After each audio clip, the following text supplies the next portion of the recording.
All right, welcome to our presentation. We are from Northeast Iowa Community College, and today we're going to talk about how we utilized Brightspace in a non-traditional way to help our accessibility services team better meet the needs of the students that receive accommodations at our college. So before we get started, we'll do quick introductions. My name is Shannon Bretter, and I'm an instructional designer and adjunct faculty member at the college. Jennifer, you want to introduce yourself? My name is Jennifer Wood. I'm the Director of Accessibility Services here at NICC. Yeah, sure. I'm Jordan O'Connell. I'm an instructional designer, and I played a small role in helping the Accessibility Hub get off the ground. And Caleb. My name's Caleb Filing. I'm an instructional system support specialist, and I helped with the technical aspects of the Accessibility Hub.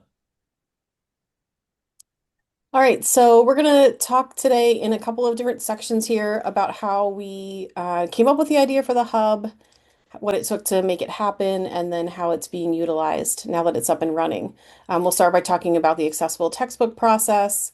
We'll move into documentation in terms of tracking accommodations and things like that. We'll talk about how we use it to provide some accommodations such as note taking. And then we'll talk about how we use the hub for messaging and where we kind of see it going in the future. And I get to ask the questions, which is fun because you all did most of the hard work of making this a reality, which is really, really fun. I've seen this come a long ways. So I'll kind of throw questions out as we move through these different topics. If we're talking about textbooks first, I'm kind of curious for that vision because I'd worked with the textbooks with accessibility services prior for years. We've been kind of working on this problem. So when this idea of this hub came forward, I think it was Shannon and Jennifer that really gave birth to this idea. What were your hopes for what it could achieve? What was the kind of the grand vision, or how did you initially sort of land on this idea? So I think what I first noticed when I started working at the college was that you were going into each student's Brightspace course and putting in their accessible textbook files, which seemed like a very tedious, time-consuming process. So you had to go into every course for every student, add those files, lock down the module so that only that student could see them, and then at the end of the semester, you'd go in and take them out, right? And Yes. so when I saw that happen, I thought, well, maybe we could do this in one course, and that might make things easier. So that's how it started. We were really just thinking about the textbook process. And Jennifer, you can probably go in a little bit more detail about how the textbook process works and how technology can make it, we decided that technology could make it better. One of the things that I noticed the most was the amount of time that we were able to save, not just in getting the amount of work time that it took to get students their textbooks, but the amount of time it took students to have access to their textbooks.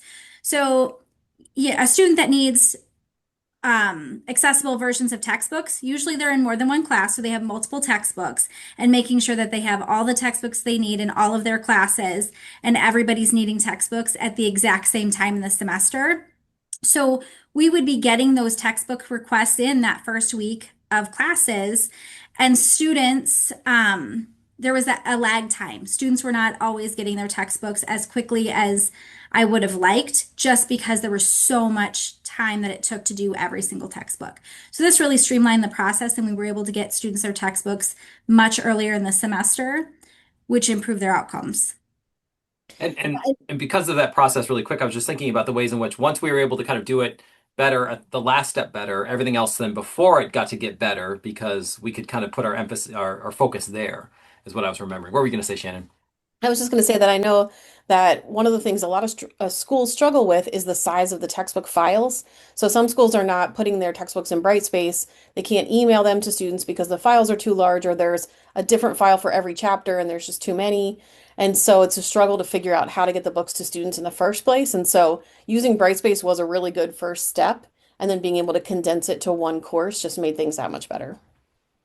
Let's jump into some of the technicals, and I know Caleb helped with this too. How did you technically configure the Accessibility Hub within D2L Brightspace to provide that secure and individualized access to these textbook files? How do you sort of reuse those files or make that work better? Yeah, so a lot of this was built off of using individualized groups. So when you set up a group, you can set it up so that every individual student that's added has their own unique group. And then from there, trying to determine which students needed access to which modules and then giving them a release condition that only released it to their particular group. And then that way, it not only ensured that students were getting to everything that they needed right away, trying to make that a simplified process, but also making sure that they didn't get access to just anything and everything too. So it was a nice way to kind of keep it secure and also really easy. And I should add that we thought about FERPA when we started kind of designing this and thinking about how it was going to go. And so we made sure Caleb was really integral in that part to make sure that students couldn't see each other in the course. The class list is locked down, they do not see it, and when they're in the textbook files, they do not see who else is in there. So we did everything that we needed to do to make sure that the confidentiality piece was there. That's a really good point from Shannon, is that we also configured a custom news like little nav bar at the top. So we customize that so that it's a lot more streamlined as well. So they don't have access to as many tools. It's just the basics of what they need, which is going to be that content and that accommodation letter. Last bit on textbooks. Is there anything, Jennifer, within the world of accessibility services in terms of workflows? What changed within your workflows from this process, both from your perspective and the student's perspective once this was possible? Well, from the student, I'll start with the student perspective. One thing that made this really nice from the student end is we've been able to have this accessibility services hub be kind of the one-stop shop for anything that students are needing. And since they're using Brightspace in their other courses, it was just a very natural adoption because they are using it in their other classes. And it also, for new students in particular, gave them kind of space even before their classes open. So I'm able to go in with students and show them how to navigate the Accessibility Services Hub, which does help them better prepare when they're going into some of those classes for the first time as well. So that was really helpful. On our end, again, it was just a streamlined way to communicate with students. We're able to get them their accommodation letter, get them their textbooks, have them request renewals all in the same space so they know where this information is coming from and they know how to access us in one place. So just a couple of quick things I'll point out before we move on. One is that we give the students the full semester to download those textbooks because they do pay for them, and so they can own those files if they want to. And we have an intelligent agent, which we'll get into in a little bit, that gives them sort of an alert when it's going to be time for them to take those files before they're shut out of access. And the other thing is that we included an assignment Dropbox where students can submit receipts when they do purchase their textbooks. So it's really easy for the staff to go in and see that receipts have been submitted, and then they can provide access to the files right away. I think that's been the genius of what y'all have done with the Accessibility Hub is you leaned into that good idea we had of using Brightspace, but then kind of solved like a bunch of problems using D2L Brightspace, which was neat. So let's elaborate on that a little bit. One key area of innovation is that sort of the accommodations tracking. You're using it sort of for internal processes to work with students, documentation, like you mentioned. How else does the Accessibility Hub simplify the accommodations process from your perspective, Jennifer? It's given a way for our entire team to really access things too. So our test technicians need to know what the accommodations are, and they have access to Brightspace. So when they're getting those test appointments, even if they don't have an accommodation letter printed, they can go into Brightspace, which has been really great, especially having two campuses that are quite far apart. Our test proctor in Piasta knows students, knows their accommodations, but perhaps they're on vacation and testing appointments are needing to be made by our test technician in Calmer. Having Brightspace, they all have access to exactly what they need to be able to do to serve the students without having to have it be one campus or the other. And same thing with accessibility services with our coordinator up north. We're able to, regardless which center or which campus the student is at, we all have access to what we need to do to serve the student. So just to put a little bit of context behind this, we took the grade book and sort of repurposed it for this hub so that the staff could use that space to be able to track which accommodations a student gets. And some of them, like textbook files and extra time on testing, might actually then be used to trigger intelligent agent emails out to students who need to schedule appointments or things like that. And so we use them both in the course and also just for staff to use as a reference point when they're scheduling things like tests. So it's been a really nice way to have everything in one space rather than have staff have multiple spreadsheets across different campuses that don't necessarily talk to each other. Well, and even sort of printed files and binders, right? We were sort of relying on paper files that we printed that, to the best of our knowledge, was the student schedule. Unbeknownst to us, students had changed their schedule, right? And so it was just a 180 in terms of our ability to meet the student's needs wherever the student was, where, in their process. We talked about the repurposed gradebook and the ways that you use it and the ways it's also sort of hidden from students. What else about the Brightspace is interesting, like the way that we've used it, the accommodations tracker, and what about the accommodations letters? How are those delivered? So student accommodation letters are uploaded as a it comes through like a response for an assignment. So students will get a notification that their letter is in there, and then they're able to download those and get those to their instructors, which has been really nice. Again, it just helps students always know exactly where their accommodation letters are. Previously, we had been emailing those out, and it's really easy for students to forget that it was emailed to them and things like that. So this just gives them a point to always go back to and have to know that that's where it's at. And they're also getting it real time. So we're uploading them as we're doing those, and they get that notification and are able to send it right out to faculty. Go Also, ahead, Shannon. the staff can tell when students have viewed and access to the feedback on an assignment. And so that's part of the reason why it's an assignment Dropbox. So we can see when students go in there and that they've looked and downloaded their letters. And then if they lose them, they can go in and get them again throughout the semester. Each semester, we use a special grade item that allows the staff member to choose what semester it is. And so each semester they go in and change that. So you can tell that the letter is current, and it's in the right semester, and then the students get new feedback notifications each time. It's been so neat, both as an instructor and as someone who works with instructors, to be able to and students too, to be able to remind instructors and students alike, and to know myself that students have access to their letters at all times, no matter if they deleted the email or whatever. Like, we just know institutionally that it's just available, and so we have a better chance of getting the student to give it to the instructor to have that impact, because we're relying on this accessibility hub, which is neat. We talked a little bit about the ways in which D2L sort of works for students for note taking. We mentioned note taking and testing. How else were these D2L Brightspace tools configured to meet the needs of learners for like anonymity with note taking or proctoring in the testing center? Any other details there? So one of the ways that we've used note taking or used Brightspace for note taking is when a student needs a peer note taker. We can get volunteers in the class, and we can, upload or enroll these student peer note takers into the course as well. And they're able to upload their notes in a group.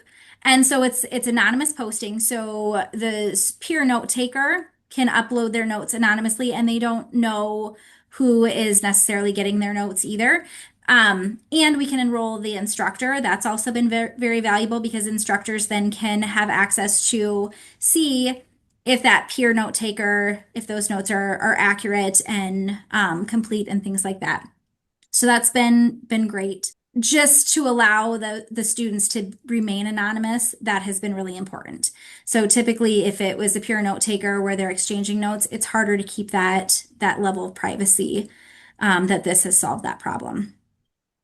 And And it's in you as that the place. staff can be in there making sure that it's happening, that the note takers are doing what they said they were going to do and following up if they need a nudge. Mhm. It's in the place where students are going for their textbooks. It's become this place where they're just kind of going along with their other courses, which is cool. Neat. What about intelligent agents? This is really cool. I think there's some, and I know in the application for the award that we talked about this, the number of intelligent agents that have been sent. So how are those sort of configured? What kind of impact are those having? What benefits are you and students seeing? And let's start with how those were set up. What kind of rules, what kind of intelligent agents are we using in the course?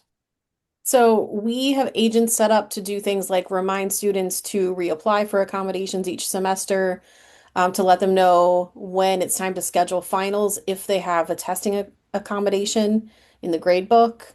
Um, I think there are maybe mid-semester check-in emails. When we set it up, we ask the staff, what are the emails that you send regularly to the students that would be, would be nice to offload to automate. And so that's what we started with intelligent agents. And then we set them to run each semester so that we don't really have to go in and update them every term. They just run, one runs once a year.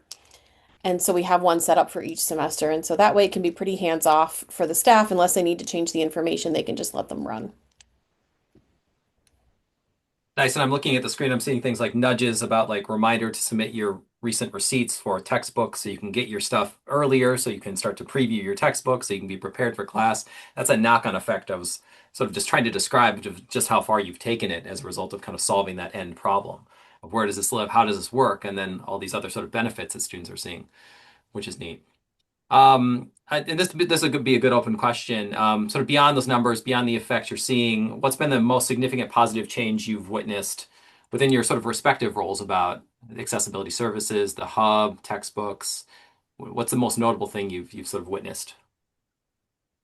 Well, I'll start because in the last year or so, there's been some transition in the Department of Accessibility Services, and for a period of time last summer, there was n no one in the office, and so there were some people from across multiple departments that helped to kind of fill in the gaps in the interim, and it was really nice for us to have the accessibility hub to be able to do that because we had the documentation for letters in there, so we knew who had a letter and who didn't, and we knew what kind of accommodations they were getting.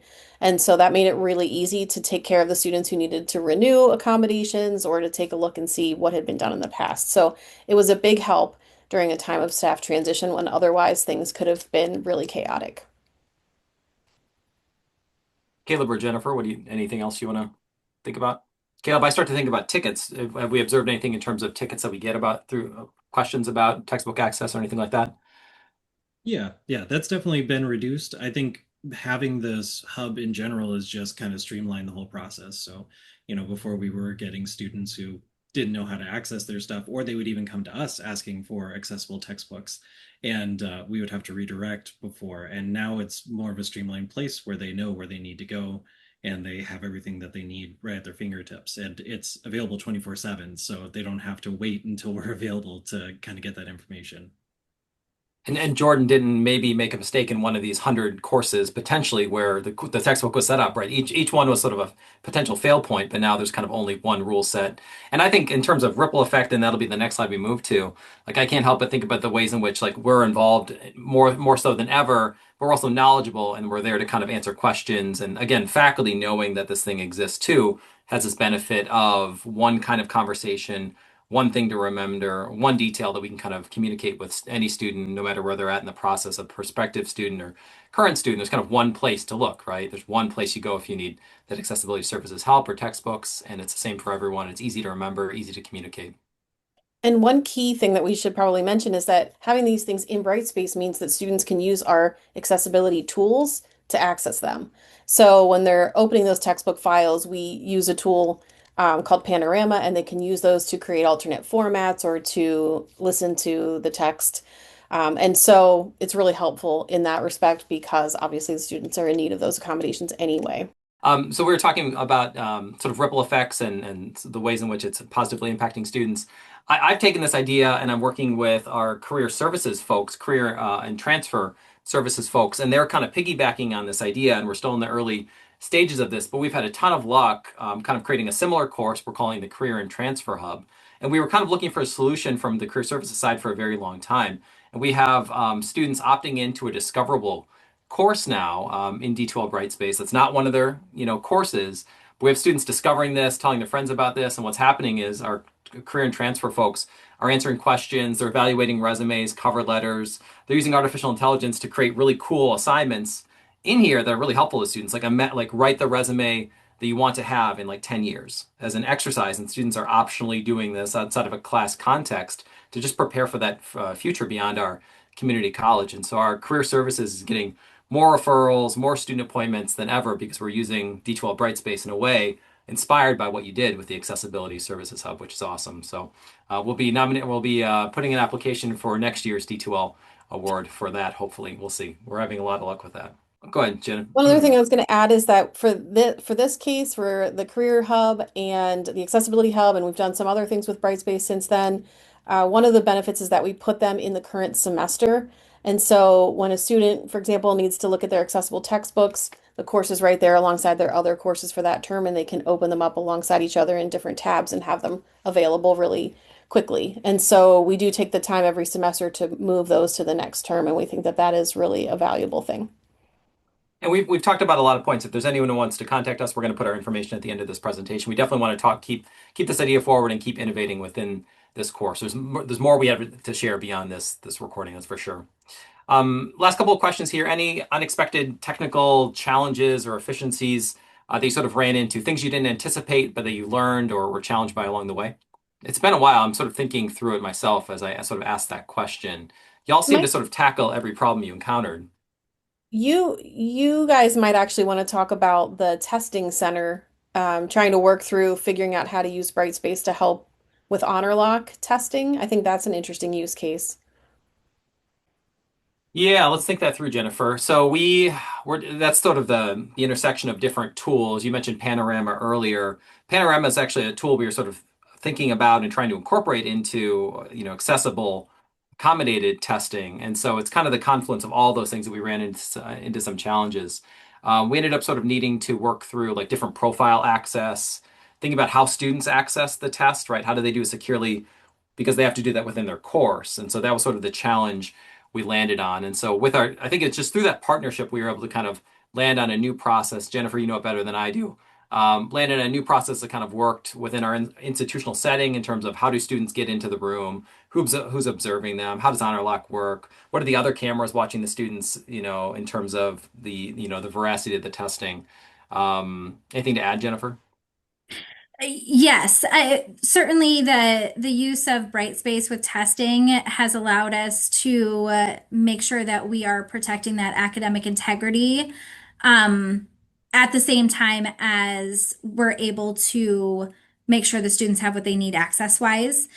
So with our screen readers and things like that, those things didn't always play nice the other with honor lock and those kind of things. So being able to utilize Brightspace in a different way kind of helped us merge those concerns with making sure that students weren't opening up a second browser or things like that, and still having access to having the screen reader read the exams.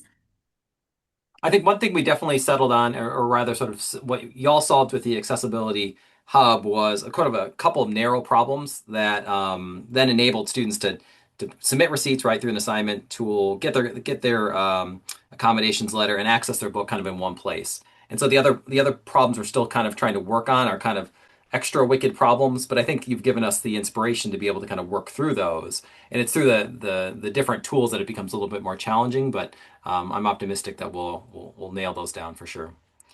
I think in terms of who's listening to us currently, I think about the instructional designers or LMS administrators who might be listening. Key technical takeaways or pieces of advice for others looking to leverage Brightspace courses in sort of new and innovative ways. Biggest lessons learned, maybe. Yeah, I can start off with this one is, biggest takeaways is just not thinking literally about everything, like an assignment needing to be an assignment or a quiz needing to be a quiz.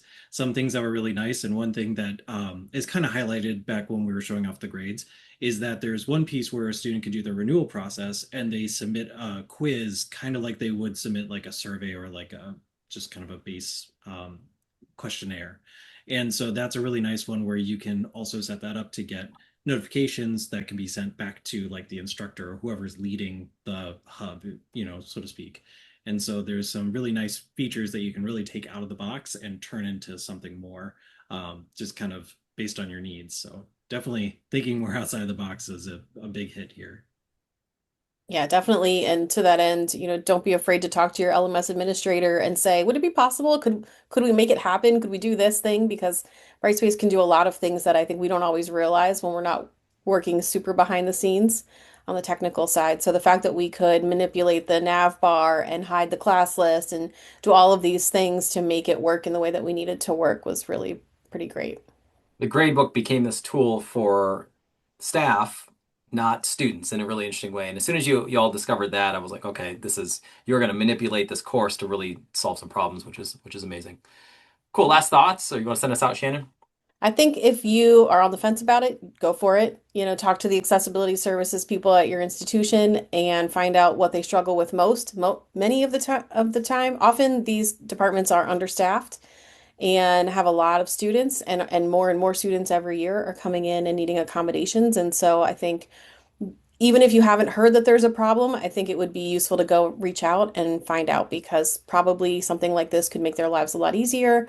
And now that we've figured it all out, it won't be hard for you to get it all set up and running. Let us know. Email us. We'll help too. Absolutely. Thanks, everyone. Nice job.